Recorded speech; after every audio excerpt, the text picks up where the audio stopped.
evening, everyone.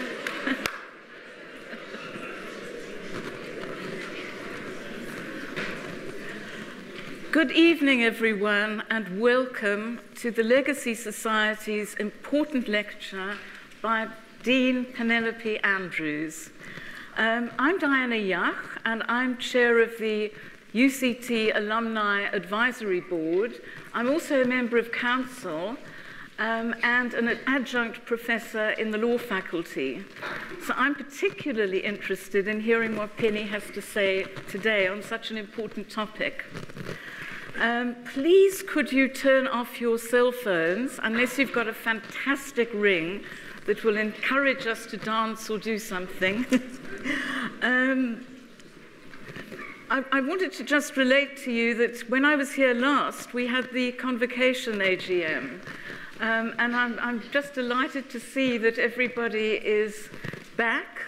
But on this occasion, I think we're all going to be very engaged and interested in listening to each other, and particularly Penny, on the important topic of transformation and decolonization in law. A little plug for the Legacy Society, and I think this has been distributed to everyone as you walked in, but I wanted to read the words of Nelson Mandela, that what counts in life is not the mere fact that we have lived, it is what difference we have made to the lives of others that will determine the significance of the life we lead. And I think that continues to inspire the work of the Legacy Committee, and also is what underpins the Distinguishing UCT campaign, which is very much about growing talent, realizing excellence, and advancing transformation. So it gives me very great pleasure. First of all, thank you for coming out on such a beautiful evening. We actually thought that most people would be picnicking in the park, but thank you for joining us. As we all know, the topic of transformation and decolonization has been hotly debated over many months at UCT and other universities. Honest, authentic debate about this issue has unified some and alienated others. It's helped us to gain friends and make enemies. Indeed, some personal relationships and professional relationships have probably come to an end over debates and disagreements about decolonization and transformation. But I think that the fact we're all gathered here this evening demonstrates how many of us are interested and willing to engage in areas where we're likely to hold very different opinions and different experiences. But the important issue for me is that we're not avoiding conflict or dealing with difficult and often uncomfortable conversations, but bravely engaging and sometimes agreeing to disagree. I'm delighted that Dean Penny Andrews has joined us this evening to discuss this important topic. She has demonstrated her bravery, authenticity, and willingness to tackle difficult issues over many years in her professional life in Australia, USA, and thankfully now back at UCT. In my view, Penny exemplifies all the attributes we want to see in our law students, but also students generally, demonstrating their humanity, their honesty, and their authenticity in dealings with each other. So I'm delighted to hand over to Penny and ask her to come and address us. Thank you.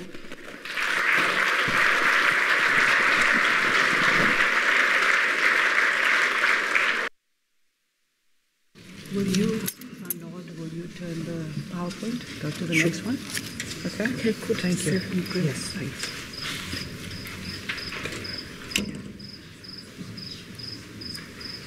So I'll just nod when I want you to go to the next page, okay? All right. Thank you. That's it. I'll just keep on you. And, okay, so just back. Okay. Good evening, everybody. I'm so glad that you want to spend Saturday evening or part of your Saturday evening with me to talk about this really very important subject. This is a subject that we've been grappling with at UCT in the last 2 years. I became the dean at UCT Law a year ago. So I've been immersed in much of the discussion around transformation and decolonization.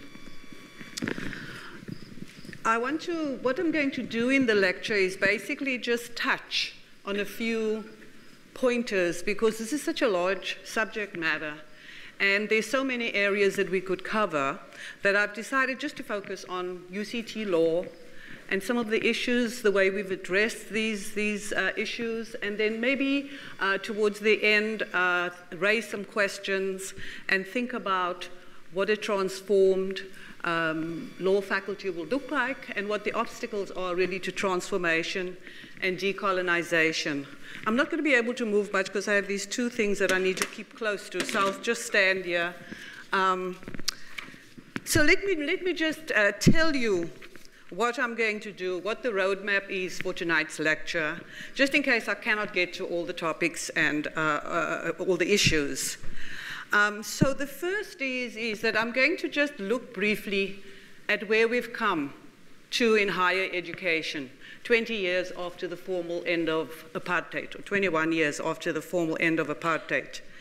And then I'd like to look at definitions, because we talk about transformation and decolonization, but I think it means different things for different people. And we also talk about transformation and decolonization as if we just started talking about it yesterday, when in actual fact, the subject has been part of political discourse since the end of decolonization, and I would argue probably since the end of slavery. If you look at indigenous communities in Australia, for example, in New Zealand and so on, these questions loomed large for maybe over a century. The third thing I want to look at is what are the drivers of change? In addition to this issue of transformation and decolonization, what are the drivers of change in higher education, and particularly law faculties? And then, as I said, I'd look at the obstacles to transformation, and then what a transformed law faculty would look like. Now, the London Review of Books did a summary, a review essay about a week ago on Frantz Fanon.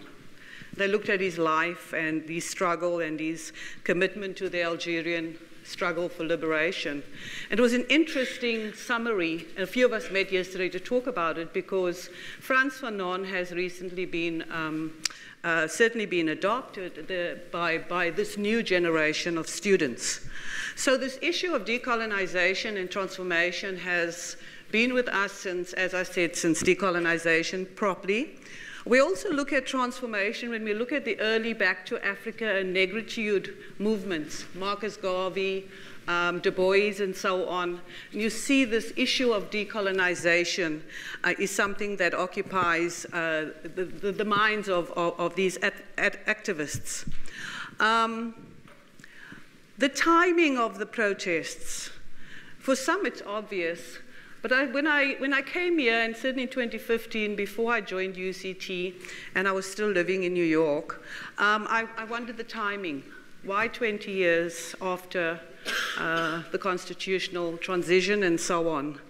And it sort of made me think about another period in the United States when there were students who occupied campuses. The student movement was quite violent. And I'm thinking here of the 60s and 70s with the Black Power movement, the Black Panthers, the occupation of Cornell, Berkeley, Columbia, and so on. And these movements happened more or less the same time, 20, 30 years after Brown versus Board of Education and the passage of the Civil Rights Act. So I think that the 2 decades, if nothing else, is a reflection of the disappointment and the gaps of the promises of, in the United States, the Civil Rights Movement, and in South Africa, what the Constitution can do and should do.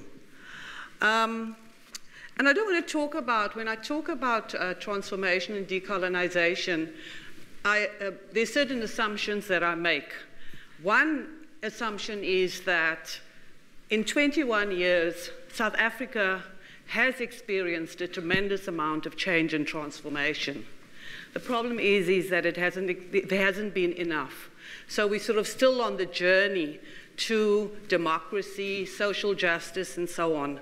But the idea that things froze 21 years ago is just not correct. And certainly for me, I left South Africa in the mid-1980s, and even though I came back all the time because of my professional commitment and my family here, I have observed every time I come back certain changes. Some of the changes are very good, and some of the changes are not so good, but there's been changes. All right, so just look at, and PowerPoint as well. I know for some people, PowerPoint is a distraction and an irritation. I've tried to just use the PowerPoint where I'm using quotations and maybe just a bit of visual effect. So so the PowerPoint is see it as just background, okay? So I apologize to those people who find PowerPoints distracting. So 2015, the first roads must fall. And then 2016, we see decolonize this institution, and then fees must fall. So these are sort of if we look at it chronologically in the last 2 years, the issues largely were around, firstly, the getting rid of the statue of Cecil John Rhodes, so very much a cultural, symbolic moment. Then the question of fees, of course, not just reduced fees. We now find ourselves in a place where there's a question about no fees at all, outsourcing and so on, and then decolonizing. So let's just take a quick look at definitions. So what do we mean by transformation? I looked through quite a few dictionary definitions. I'm writing a chapter actually about this issue for a volume that's coming out of Sydney, Australia, and it's a comparative look at constitutions and social justice, and I'm focusing on the right to education and particularly higher education. So this definition to me seems to encapsulate transformation, a complete change in the appearance or character of something or someone. And then decolonization. Decolonization, a lot of the meanings linked to indigenous movements, indigenous rights to land, sovereignty, indigenous culture, ways of being, consciousness, and so on. And then Frantz Fanon, in his book, Wretched of the Earth, speaks about the creation of a new man. So the idea is decolonizing, stripping somebody from all the colonial sentiments and colonial attitudes. When I talk about transformation and decolonization, I'm going to be using the terms interchangeably. From my perspective, decolonization is part of transformation. It doesn't stand on its own. So transformation for me is about changing an institution, holding on to what's valuable and important, but fundamentally changing much of the institution. And I'll talk a little bit about transformation in the UCT context.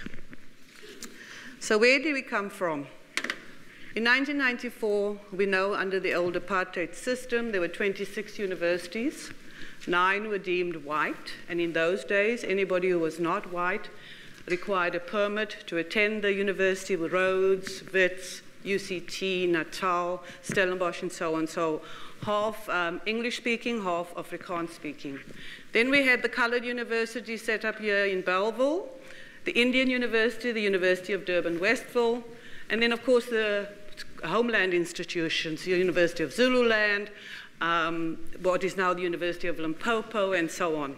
So this was the apartheid architecture. This is what we inherited 21 years ago, maybe roughly 24 years ago.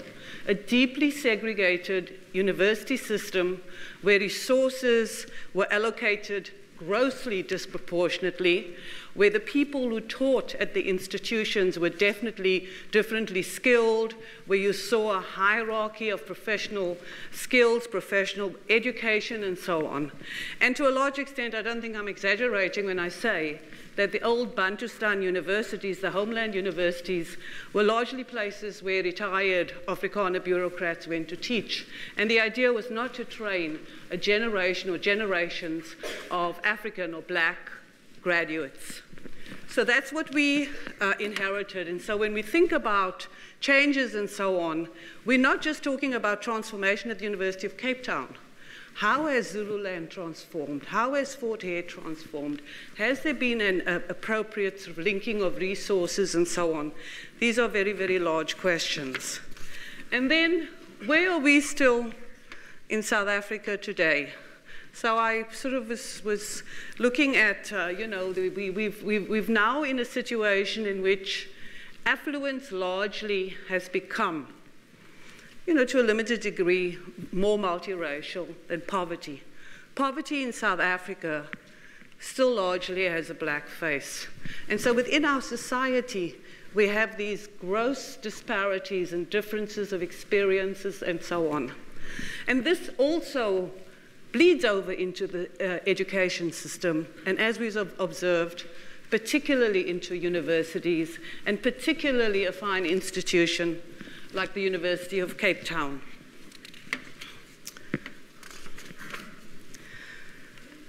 So let me just take a step back and talk about drivers of transformation.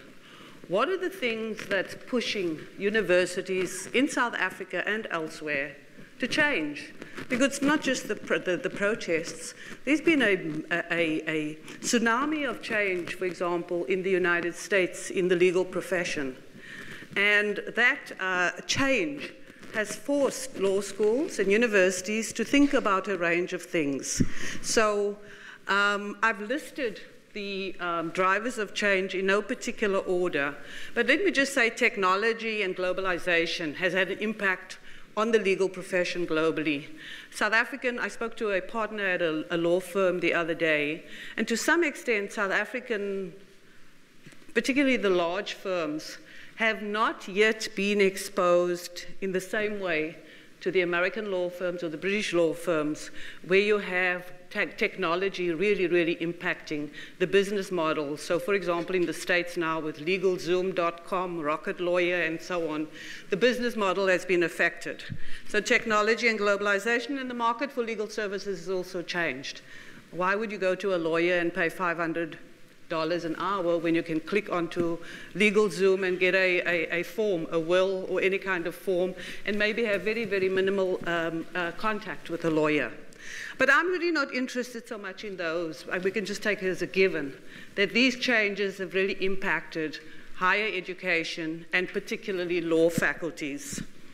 I want to talk about the Constitution, the student protests, and there's at the moment a review, a national review taking place of the law degree across all universities. You may or may not have heard about this review, but I do think that it has the potential to be a strong, and in fact it will be a driver for change in law faculties.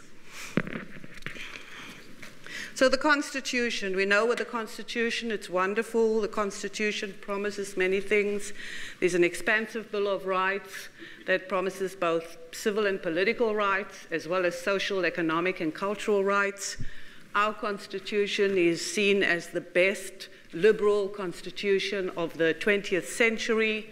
I used to teach international human rights law in New York, and my course was basically a course on the South African Constitutional Court's judgments, because from the very first judgment, the Constitution, the judges did not just embrace South African law, but also international law.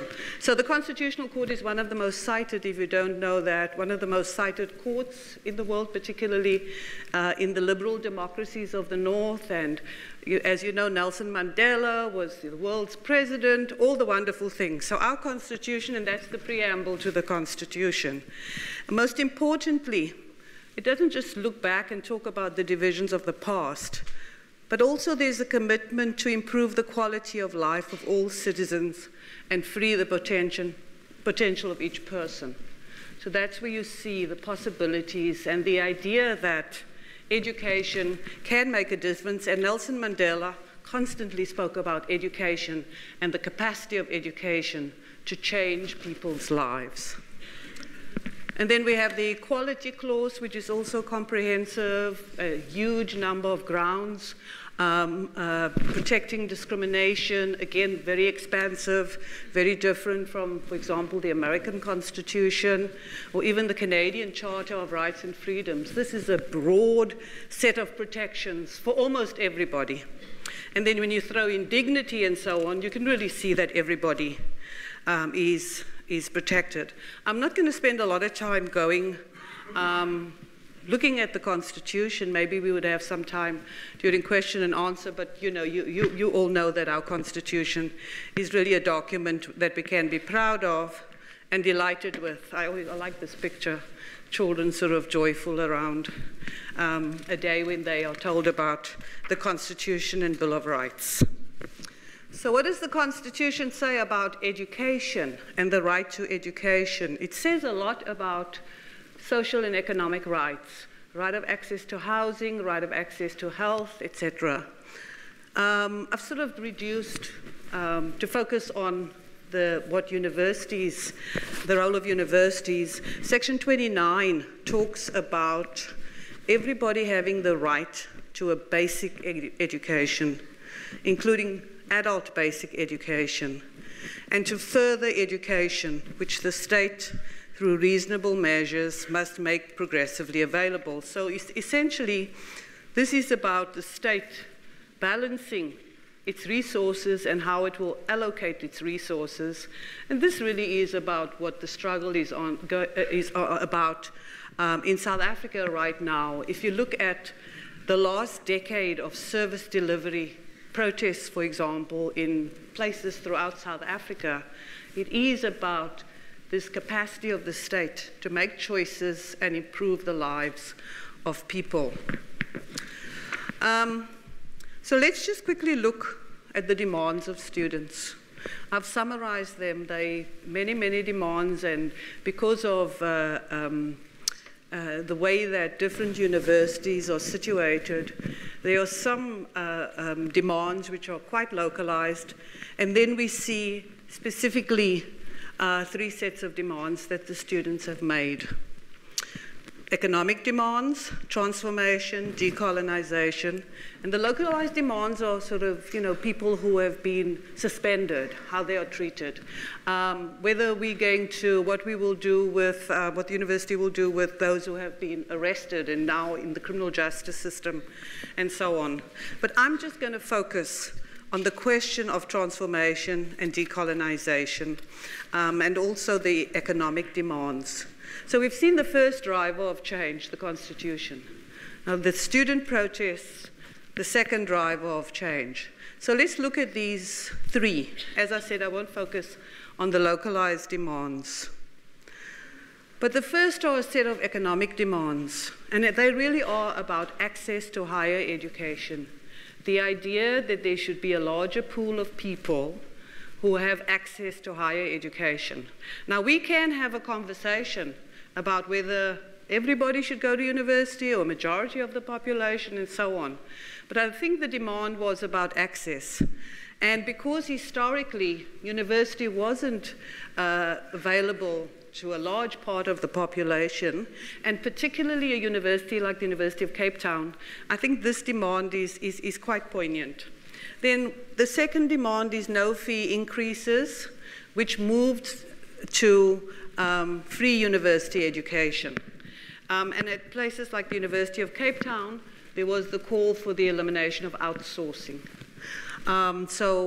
About 6 months ago, all workers at UCT were insourced with all kinds of, economic consequences, but that is certainly economic consequences for those who were insourced, a good one for them, and for the university. Clearly, I think there were questions around resources and so on, but again, that's a larger conversation. So the economic demands of the students were very clear. I think where insourcing has happened, last year there was not a fee increase, this year there has been. But what has happened is that students whose parents earn below 600,000, for the most part, are getting quite a bit of financial aid, or else their tuition has been waived.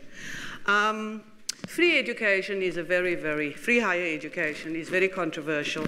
I myself don't believe that there should be free education for all. People who can pay should pay. There should be free education for poor students, for the so-called missing middle. There should be financial assistance and so on, but there should be a way for people who are able to enter the middle class and who start earning a decent salary to be able to pay back. So those are loans, but that's a very, very large conversation. But that's where we're at right now, free education. So the economic demands are, to a large extent, the economic demands really can only be met through a partnership with government, the private sector, maybe the non-governmental sector, and universities. So I want to talk a little bit about this notion of transformation and decolonization. What is the essence of this? What is the core? Why are the students so mad at the universities, and what would they like to see? So again, I've extracted them and just given sort of the major points. So the first is the racial demographics of academic staff. UCT and many of the historically white universities, except maybe University of KwaZulu-Natal, which used to be University of Natal, to a lesser extent WITS. But most formerly white universities, the student population has largely changed, and at UCT, the majority of students now are black. But the majority of academic staff at UCT, in the law faculty as well, is still white. So there's the sort of almost the exact number, the percentage of students, it's sort of the flip side. So I would say that something like 2/3 of students are black, and then 2/3 of academic staff is white. So those are the racial statistics. And so the students have called for more demographic representation to reflect South African demographics. The second is a more interesting issue, and this is about the hierarchies in the classroom. And this is a movement that's been around for quite a few decades, not just in South Africa, but elsewhere as well. And this is idea about how you teach and how students learn. So there's the saying that teachers now, university teachers, this was what I was certainly familiar with in my years of teaching there. Teachers should move from being sages on stages to guides on the side. And the idea is it's got to be more democratic, it's got to be more engaged, we have to take account of students' different learning styles, etc., etc. I think it's largely a reflection of the generation of people who tweet, for whom social media is very, very important, maybe whose attention span is different from previous generations, and so on. So hierarchy, but this idea that you don't have the ultimate authority, that students can learn from each other, etc. I myself believe that an engaged classroom, where the students actually engage and learn from each other, as well as learn from the expert, is a very healthy learning environment. But that was not South African legal education. I went to the University of Natal in Durban in the late 70s, early 80s. And even though it was a wonderful place and so on, it was very, very hierarchical, where rote learning was rewarded and so on. And though things have changed quite a bit, they haven't changed in the way that I think is healthy for this generation of students, and the way we could make the classroom a little bit more engaged and interesting. But that's another conversation, because there's some people who are doing that, and in different faculties there have been different changes. I'm focusing only on the law faculty. And then the third issue that the students have spoken about is the question of curricular reform. What are we teaching? How are we teaching? Why do we prioritize this set of laws over that? So for example, it has changed now at UCT, but the idea was, why teach Roman law and not African customary law? you know, we're an African country and so on. So a range of issues around curricular reform and then also teaching methods. What kind of methodologies are we using to really empower students? So if we stand in front of a room and just stand and lecture and the students furiously take down notes and then for an exam they just regurgitate what they've been given, that's a very passive kind of learning. Now that doesn't happen. That has changed somewhat, but there's still parts of the old passive learning styles, the rote learning that's so much part of legal education. Then the other issue that students talk about is the culture of teaching and learning, and it's sort of linked to this idea of the engaged classroom and how we interact with them and so on. And then the fifth issue that the protesters have highlighted is the question of engaged and relevant research. Now this is a difficult one because an excellent institution has the resources and the capacity to engage in a range of things, and who determines what's esoteric and what's irrelevant? And I think that this is a very, very difficult question because research is not just, its application and its value aren't always apparent right from the beginning. And decades later, maybe somebody who sat in some room looking at, you know, the mating habits of the fruit fly may come up with something that will help us go, you know, sort of build a large aircraft or something like that. So the linkages, I think, are difficult to see, but that's an issue. And then decolonized African epistemologies. In other words, are we using African resources, African research, African literature, and so on? Now, law is particularly difficult because law is localized. And, you know, it's all well for our students to learn the law of persons in Kenya or Tanzania, but if they're not going to practice there, it doesn't make much sense. So I think those are some of the issues, but this was certainly raised by the students.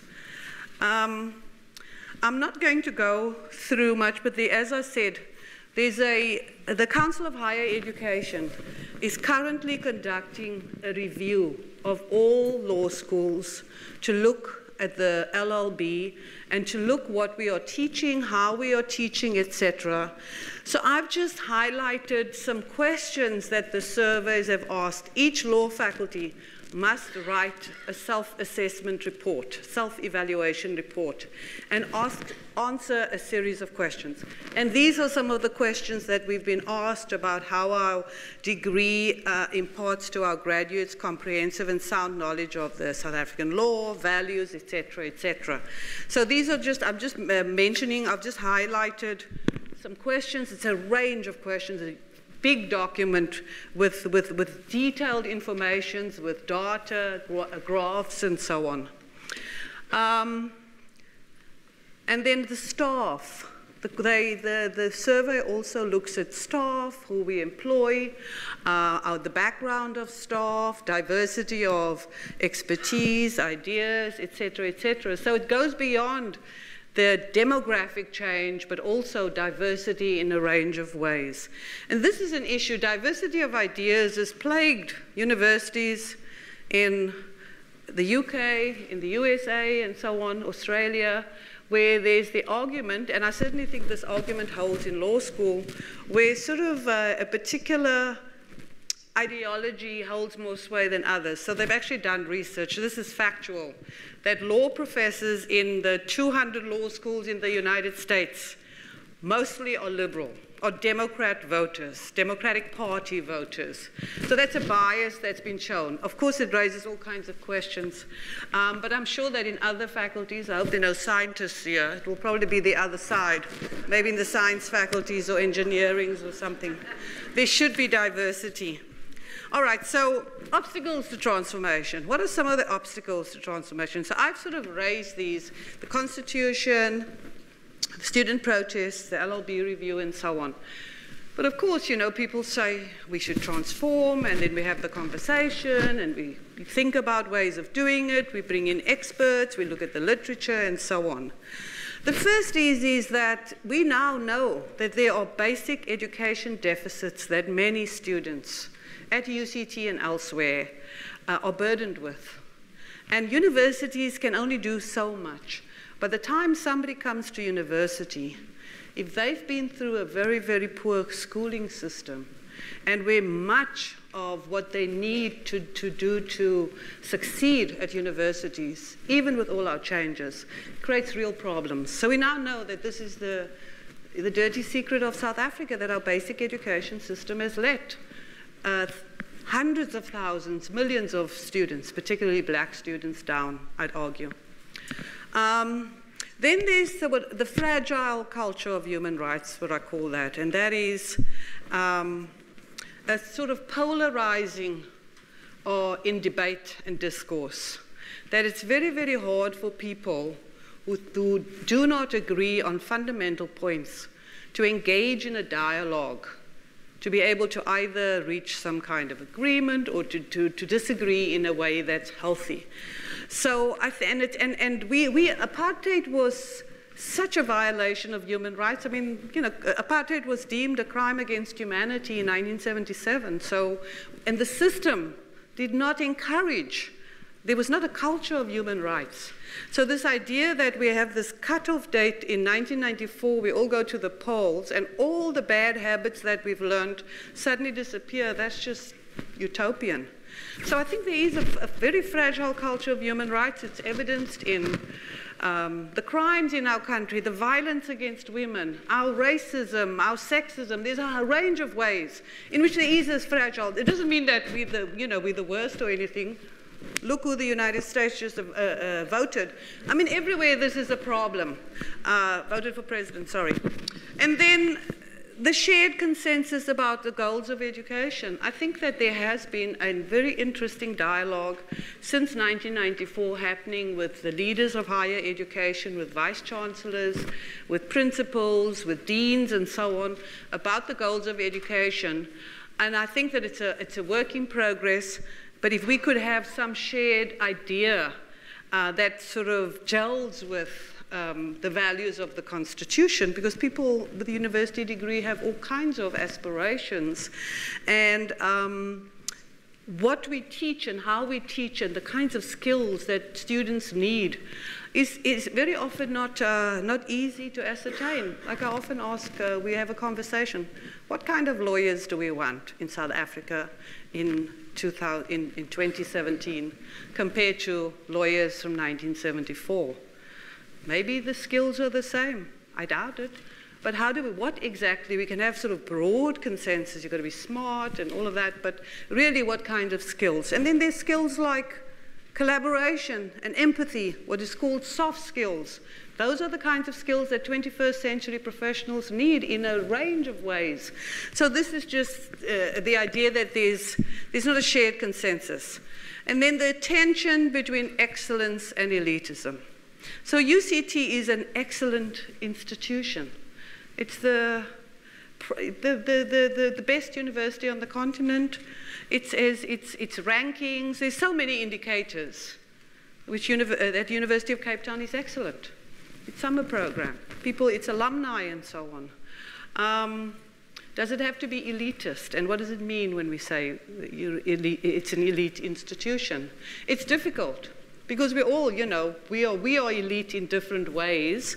But can we be excellent and without being elitist? Because the elitism goes to exclusion. And one of the things that I know from the UCT law faculty, when I came in last year, the students were surveyed. And most of the law students were very, very pleased with their education. And they got great jobs and so on. But almost to the person, the black students who identified as black said they felt like they didn't belong. They were excluded. So I don't know what the answer is. We can do many things, but this question of excellence and elitism is a difficult one to interrogate. And then the structure and culture of higher education, again, there's clearly a pecking order. There's a pecking order everywhere in the world. Do we keep the pecking order? What do we do about access, et cetera, et cetera? And then the culture in which, again, it goes to the earlier point that I raised about in the classroom. It may be that American higher education is so expensive and students see themselves as consumers. But as a teacher, I taught there for 22 years, and I would know my students. I would invite them to my house. I would know their names when they became lawyers. We engaged with our students in ways that some people do here, but it's not part of the culture. And I think it certainly has to do with maybe the large classrooms we have. I have no idea. But this is not something that I think, this is something that we need to pay attention to, because it really, the capacity to stay engaged and be intimately involved with the professional development of your students, for me, has always been a joy. I met, as the students have graduated, I have this open door policy, and I've met some final year students who want a character reference from me. And when I ask them, who's your mentor?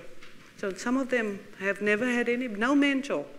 Nobody in the law faculty that they can go to and say, you know, somebody who knows them, who can vouch for their character in a way that some students can. And I think that makes a difference as well, and it's particularly important with the demographics that we have. But again, it's a difficult issue. So what does a transformed law faculty look like? You know, I have a dream and so on. The commitment to excellence, equity, and diversity, engaged research and scholarship, excellent and innovative teaching pedagogy. I'm such a big believer in this idea of mentoring and advising, because my own life, my mother had spent 6 months in high school. None of my sisters, my brother graduated from high school. And the mentoring that I received allowed me to have the kind of life that I could not imagine. So I'm a very, very fervent, I'm a fundamentalist about mentoring and advising. And then individualized and tailored career pathways. Many people leave the law after a few years, particularly women, but the statistics, certainly from my experience in the States, and I think it's the same here, that people go into law and they don't have a clear idea of what it is they would like to do, and yet lawyers can do so many different great things, that it would be helpful for them to think creatively about their career pathways and know that there's just not one way of doing law, being a lawyer, etc. And particularly the young people come to university and they're enthusiastic and they want to change the world and they're advocates and so on. And then after a year, something happens and they have to make sure that they get the exams and go for the interviews, etc. I think it would be helpful, it would be great to harness the passion of students when they come, if they want whatever it is they want to do. And I'm not making a judgment here about any area of the law, but I do know that there are lots of exciting career pathways for lawyers. And then I'm going to end here with a set of twins who graduated this year. So that's me at their graduation lunch. Thank you.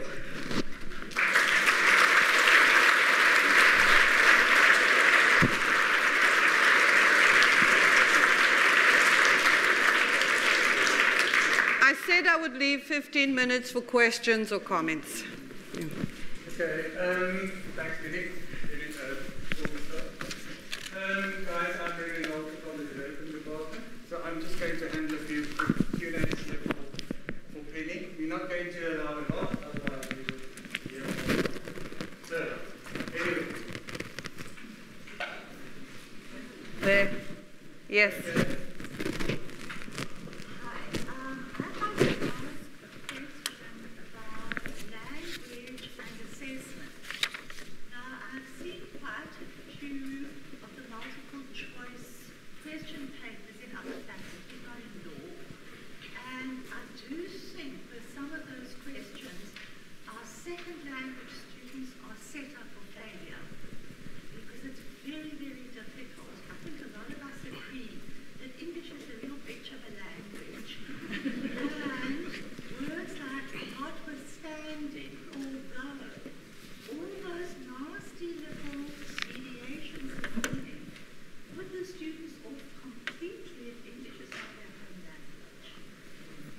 I'm going to take 3 questions. Okay.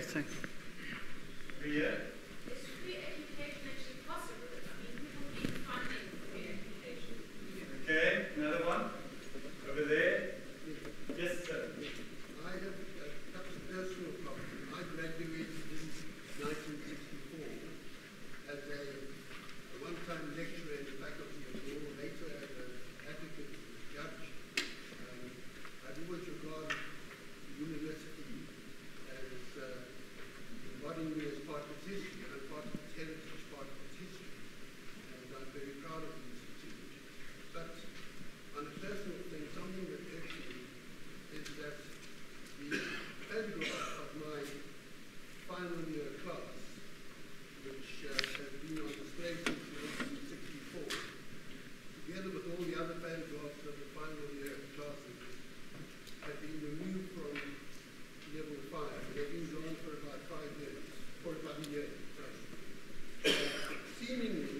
makes me think that if the university is ashamed of me, for once, should I continue as a donor, giving an annual donation? Okay. All right, so so we've got 3 questions. I know there are other people, but why don't I answer the 3?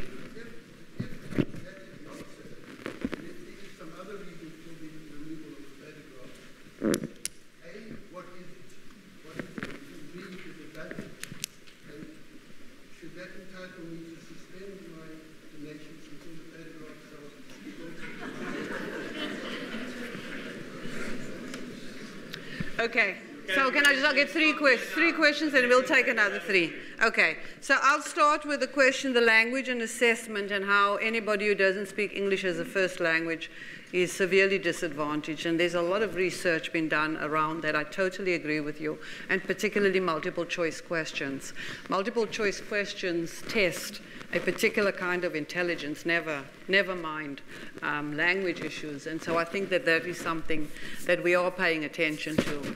And not just with multiple choice questions, but the whole issue about assessment and evaluation. I mean, it's sort of common sense that when you teach something, you have to really know, be clear about how you're going to evaluate and assess, because the content is linked to the assessment. There's a lot of work going into that, but I do agree with you that, the question about somebody who's for whom English is not a first language struggles tremendously, and that is part of the work we're doing around transformation here in the faculty.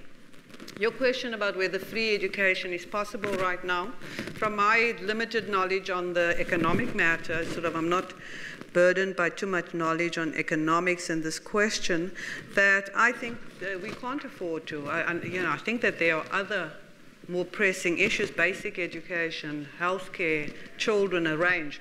I think that free education should be available to those who can't afford to, but if we offered free university education for everybody, I think there would be severe consequences. Maybe the government does have the money, but that's fine, but then it ought to prioritize them. And I don't think that this is a first priority for those who can afford. I'm not saying it's not a first priority for people generally. So I don't have the answer. Maybe the economists here know the answer. But my own sense is that there are so many other priorities before university education that I think it's probably not possible. Then the photos of the final year class. Yes, that predates me, but I actually did, and I'm not trying to be a coward here. I have raised this because I came into the law faculty and there was no art. So it's hard to come into a building without photos and art. And there's a university committee that was set up to look at this. Because this was an issue that students had raised. And then also I think some paintings were removed last year because there was an issue with paintings were removed from the residences and burnt. Now I have thought about this question about earlier classes. To me there's a basic fact that if you look at the classes from 1900 to 1990, at any of the historically white universities, the people in the photos are going to be white, with maybe a few black people. What you do with that, my personal feeling is you put it up there and you have, explanations. I have this idea that what I like to do is put the oldest class and the newest class together and have some way of having as a dialogue spread across the wall on the 5th floor. Now, I don't have the authority as the dean to determine that because those above me on the food chain already have said that there's a committee and we need to do that. And I think the committee is seriously addressing this. Now, with request to why you should continue to give, because firstly, I don't think they're ashamed of you. So the characterization I would not agree with.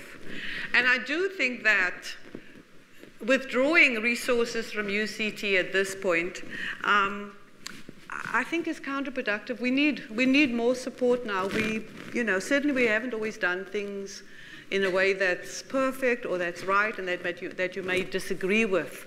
But I think that the university is max and the university executive is really trying to come to terms with this kind of tumult that's here now, but we've had tumultuous experiences. When I was a student in Durban, we protested all the time and so on. So I hear what you say, I hear your frustration, but it's not the same. But you know, sometimes those that we love, we have teenage children particularly, they behave appallingly, but we still need to support them. Now, I'm not saying this is the same. I'm just asking you, when you think about it, think about this institution that's really struggling with very, very difficult and challenging questions. And in fact, he's being forced to struggle with these questions because I think that government hasn't picked up the mantle. So, yes, all I can say is we're certainly not ashamed of you, very proud of you. When I heard judge, I thought, oh dear, I hope I didn't say anything that was, you know, because all us lawyers are scared of judges.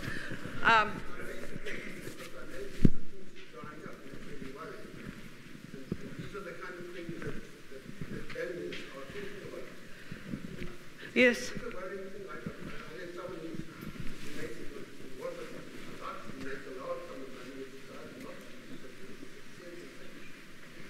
I understand, but again, as I said, when you think about what's at stake for people and why some people may act the way they do. So I don't want to make it general. It's true, we don't have the time to go into the student protests and what happened this day and the violence here and so on and the silencing and all of that.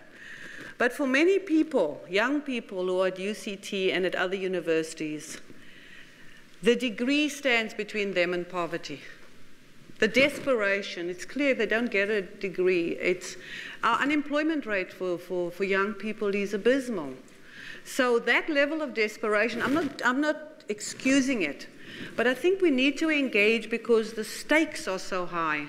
And I do think that South Africa has come from where it has been to now. To some extent, we're a model for the world. We always think we're the worst. We always think, this country, what it has achieved. Everybody, remember when everybody said there was going to be a bloodbath in 1990 and, you know, people are going to be, all whites are going to be killed and driven into the sea, all of that. South Africa is a leader in so many different ways, and we have these fine institutions. But for us, the trick is to really ensure that we produce graduates who will go out and do the necessary work. And look at we know some graduates, there's some people I know, certainly in the States, who are sort of titans of Wall Street, who are members of the Black Panthers, who are, you know, people eventually grow up. And there's less of them than than students who are serious about their studies. So this is my inartful way of saying, don't give up on UCT. We really are trying very hard, even if we don't do it, or we always don't do it right. Yeah. Right at the back there, that gentleman, over there, and then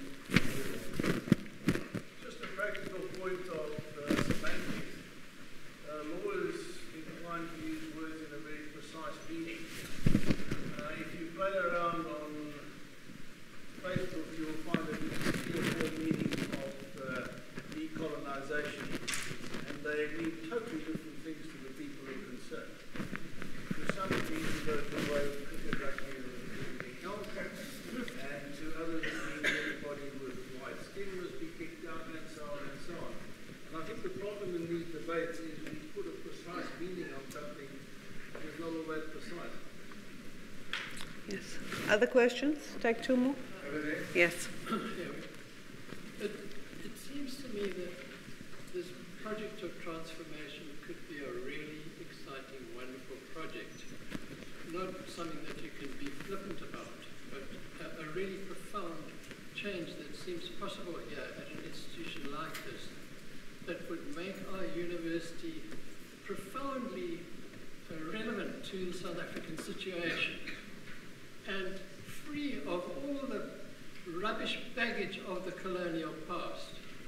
And I think that that's a great, exciting thing to be involved with. I don't think you've stressed that enough in your transformed law thing. And I also feel that you didn't even mention Africa, although you obviously suggested it earlier in your talk, but you didn't mention Africa in your transformed law story. How does the law faculty here be deeply grounded in South Africa so that students who come here who want to do law feel that you're talking around a language that comes from their life experience and not a life experience that comes from Europe.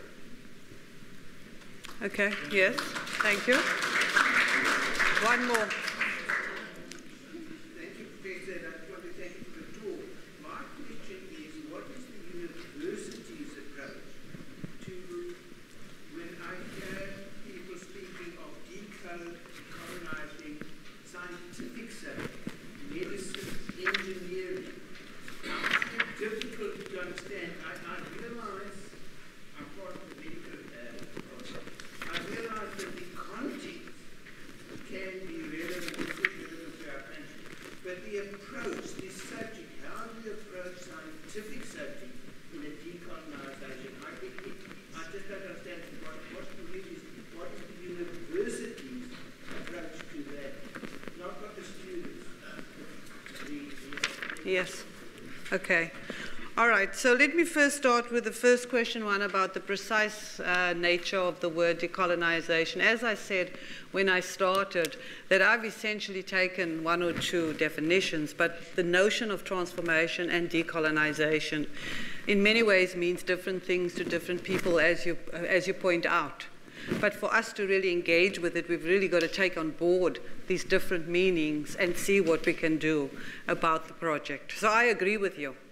We don't need to have a precise meaning of decolonization to do the kinds of things that we need to do to do the exciting things that the third questionnaire person has raised. So let me go to question 3. You're correct. Transformation is exciting, and I thought I would sort of show this excitement by some of what I've said. Of course, I couldn't cover all of it, but this is the reason why I came back to live in South Africa, because of the possibilities of transformation. I didn't see the point in coming back and just same old, same old. So I agree with you. It is incredibly exciting. It's also challenging. I don't think that you can just throw out everything, you know. And for example, we have one of the protesters that I've got to know, who was part of Shackville, as it was called, has gone to go and sing opera in Vienna. It's a serious opera singer. So I think you can't, there's certain things, our colonial past means that there's been a mesh, so you cannot just throw out everything European and adopt it. I don't know if you meant that, but I didn't mean to suggest that this is a burden. I think it's very, very exciting. And maybe for the next, I'm just kidding. I was going to say for the next thing, I will really try to be more exciting, but I agree with you. With respect to deeply grounded in Africa, as I said, I did mention Africa in my talk, and I spoke about the limitations of African law in a context in which law is so localized. And I gave the example, but of course, if we think about African customary law as being part of South African law, we need to embrace our indigeneity and the fact that we are in South Africa and in Africa. But I also want to tell you about some limitations with respect to African research and so on. I went to my first African Law Deans meeting in Zambia in April. And from what I knew, because when I lived in the States, I've been to a couple, gone to Makerere, Nairobi, and so on. Many of Africa's great universities are shadows of their former selves. They're not doing the kind of research that we are doing at UCT because of resources, because something like 90% of African intellectuals don't even live on the continent. A lot of the work is being done in the global north. So I hear what you say and so on, but we have to be engaged with it in an authentic and credible way with integrity, but recognize as well that what we've inherited and what we're trying to do, there's a lot that we can embrace, but of course there's a lot we can jettison. So I hope I answered your question. I think it's an exciting challenge. I think we don't know yet in fact, we never get to the stage of transformation. It's a work in progress that takes centuries. I mean, the first university was opened when was it? In 1170 or something like that? Well, look how universities are still struggling and transforming and so on. So I think the whole business of knowledge production is about transformation. And I agree with you. But I think we can't just embrace Africanness as just as a sort of, we have to be very, very clear. And for me, this is my interest. I do want to work very, very much with African law schools and really encourage our students to embrace internships and work and research and so on. But my concern is that the great universities, Makerere University, for example, I don't want UCT 20 or 30 years down the road to be Makerere University because people have left the resources, the buildings, etc., etc. The other thing is that we offer internships and exchange programs. And many, many students from the rest of Africa come to UCT. Our graduate program is almost entirely African students. But South African students if they get an internship, they want to go to London or Berlin or New York. To get them to go to Nairobi or Kampala is very difficult. So these are some of the real issues that we need to grapple with. The fact as well is that when I go to the African Law Deans meeting, I can talk about all the exciting research that the faculty is engaged in here. And many of the lecturers at many of the law schools have to have a second job because they barely get paid and they have to have practices and so on. So I hear what you say, but I think that I absolutely agree with you. It's very, very exciting and it's not just a burden. And then the third, about decolonizing scientific subjects. Again, this is a very complicated issue. Of course, nobody thinks, that we should think about throwing out penicillin and then replacing it with beetroot. I mean, I'm sure that that's not what you're thinking. But I do think that there was a YouTube about a student who had spoken about throwing out science. And I think the social media was very cruel with the student because I think, we've got to, people say things in the heat of the moment, it's a feature of youth and naivety and so on. I think science and certainly medicine, there is the capacity to decolonize and transform. What shape it will take, I can't tell you, I'm not a doctor, but I do know that the Faculty of Health Sciences has been engaged in a range of really, really exciting projects and work and so on that tries to link the real life experiences of people, the patients, the African patients, so it has to do with language, with culture, with sort of traditional medicine. Again, not exchanging one for the other. So it's a dialectical relationship, very, very exciting. With not just one answer, but of course we can't throw out scientific research that has proven to improve our lives, to change our lives. But we also can't ignore where we practice science, the impact, where is science? What is the experience of students who come to the science faculty? We don't want their experience to sort of overwhelm what's taught, but at least there's a recognition of their differences, et cetera, et cetera. As I said, I don't have the answer, but I'm certainly not calling, as I said, for, exchanging penicillin for beetroot. But anyway. Unfortunately, we need to call a question. Oh, you are. Can this lady ask a question this way? Okay. A remark, okay. What I think is rather pertinent, only white faces here that evening, which I think if I may answer there, that's a general. Okay. when I first studied those who couldn't afford. Those who couldn't afford got bursaries or loans and repaid them. Why could people not get bursaries or take loans? I think that's a what do you call it, debate completely, and I think it will be unfair to just put it on law because that's a university-wide situation. And maybe what we should do is have one of our alumni leadership sessions, maybe on that, so people understand what happens with fees, where the fees come from, what our fee sources are. We've got different income streams, which is the government, which is research, which is fees, all that type of thing. So it's a heck of a lot more complex than what it was then. Also, our numbers have quadrupled since 1944. The university was never designed for 26,800 students. So it's a very difficult one. And I think maybe on another occasion, it's something that we can dedicate to a speaker from that department. Except I could say, there's just one thing I want to say about law, that I'm trying to raise enough money so that everybody has a bursary or some kind of financial assistance and so on. So when you do think of giving, think about the law faculty. Because we really sort of, okay? Thank you.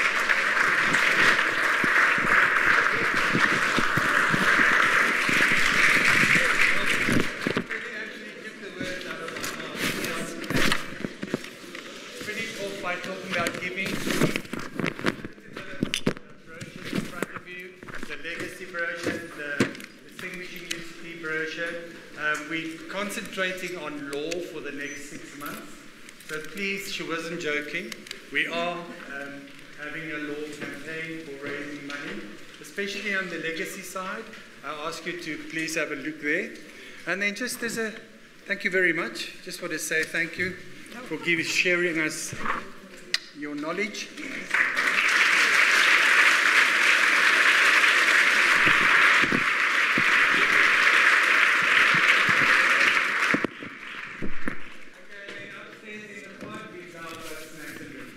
Thank you very much for coming.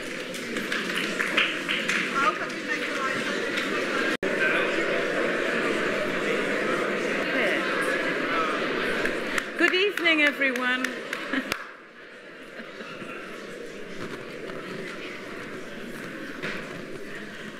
Good evening, everyone, and welcome to the Legacy Society's important lecture by Dean Penelope Andrews.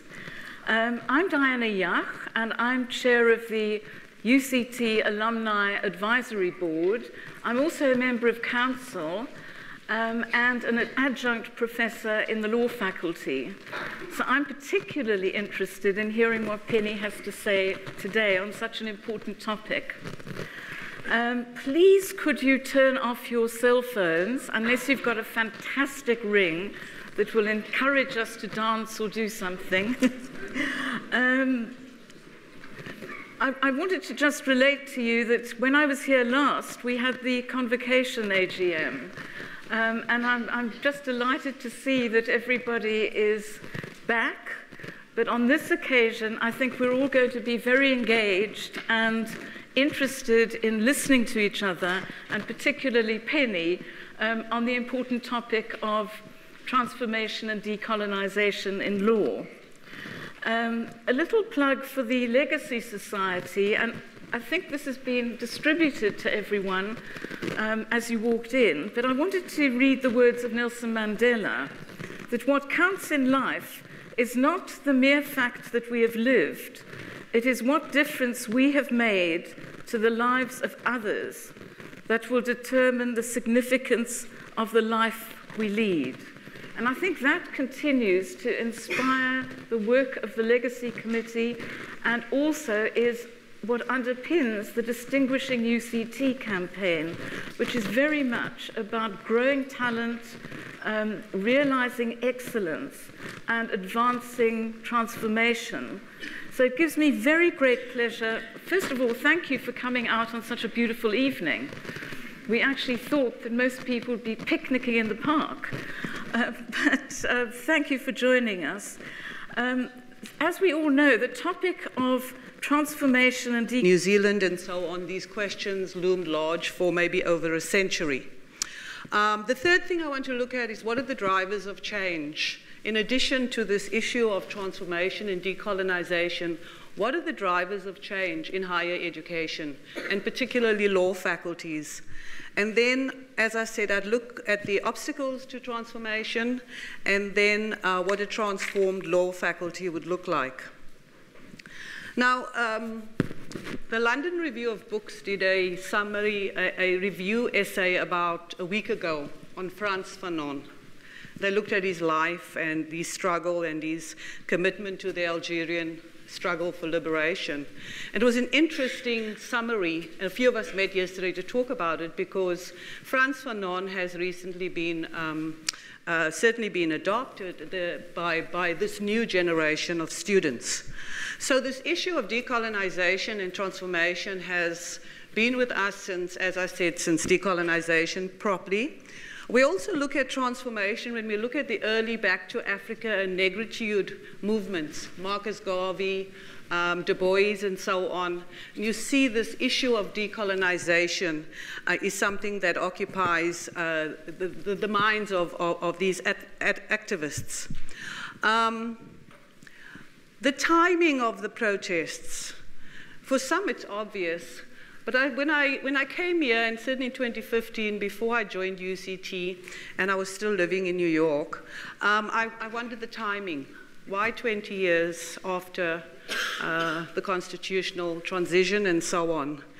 And it sort of made me think about another period in the United States when there were students who occupied campuses. The student movement was quite violent. And I'm thinking here of the 60s and 70s with the Black Power movement, the Black Panthers, the occupation of Cornell, Berkeley, Columbia, and so on. And these movements happened more or less the same time, 20, 30 years after Brown versus Board of Education and the passage of the Civil Rights Act. So I think that the 2 decades, if nothing else, is a reflection of the disappointment. Colonization has been hotly debated over many months at UCT and other universities. Honest, authentic debate about this issue has unified some and alienated others. It's helped us to gain friends and make enemies. Indeed, some personal relationships and professional relationships have probably come to an end over debates and disagreements about decolonization and transformation.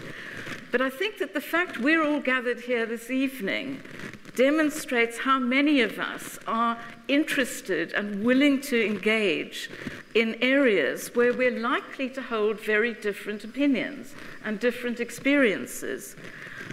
But the important issue for me is that we're not avoiding conflict or dealing with difficult and often uncomfortable conversations, but bravely engaging and sometimes agreeing to disagree. I'm delighted that Dean Penny Andrews has joined us this evening to discuss this important topic. She has demonstrated her bravery, authenticity, and willingness to tackle difficult issues over many years in her professional life in Australia, USA, and thankfully now back at UCT. In my view, Penny exemplifies all the attributes we want to see in our law students, but also students generally, demonstrating their humanity, their honesty, and their authenticity in dealings with each other. So I'm delighted to hand over to Penny and ask her to come and address us. Thank you.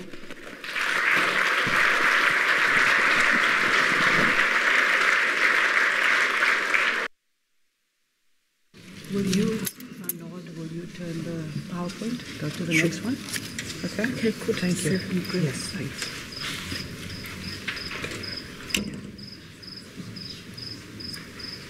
So I'll just nod when I want you to go to the next page, okay?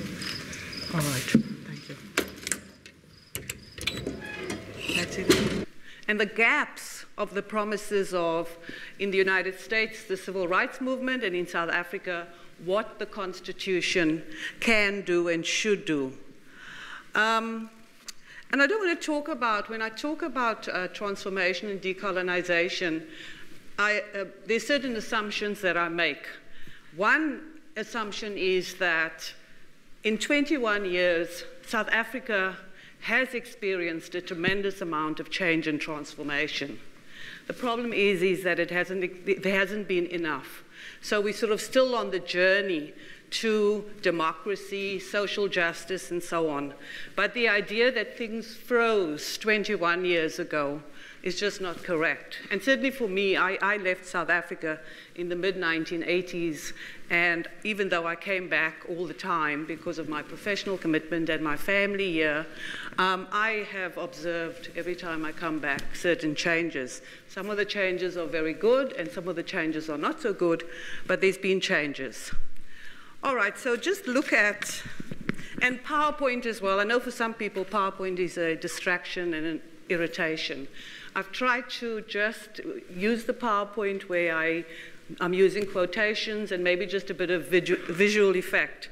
So so the PowerPoint is see it as just background, okay? So I apologize to those people who find PowerPoints distracting. So 2015, the first roads must fall. And then 2016, we see decolonize this institution, and then fees must fall. So these are sort of if we look at it chronologically in the last 2 years, the issues largely were around, firstly, the getting rid of the statue of Cecil John Rhodes, so very much a cultural, symbolic moment. Then the question of fees, of course, not just reduced fees. We now find ourselves in a place where there's a question about no fees at all, outsourcing and so on, and then decolonizing. So let's just take a quick look at definitions. So what do we mean by transformation? I looked through quite a few, okay, so just back. Okay. Good evening, everybody. I'm so glad that you want to spend Saturday evening or part of your Saturday evening with me to talk about this really very important subject. This is a subject that we've been grappling with at UCT in the last 2 years. I became the dean at UCT Law a year ago. So I've been immersed in much of the discussion around transformation and decolonization. What I'm going to do in the lecture is basically just touch on a few pointers, because this is such a large subject matter and there's so many areas that we could cover that I've decided just to focus on UCT law and some of the issues, the way we've addressed these issues, and then maybe towards the end raise some questions and think about what a transformed law faculty will look like and what the obstacles are really to transformation and decolonization. I'm not going to be able to move much because I have these two things that I need to keep close to, so I'll just stand here.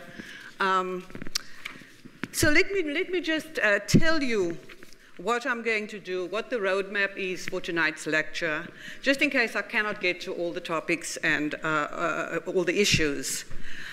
So the first is that I'm going to just look briefly at where we've come to in higher education, 20 years after the formal end of apartheid, or 21 years after the formal end of apartheid. And then I'd like to look at definitions, because we talk about transformation and decolonization, but I think it means different things for different people.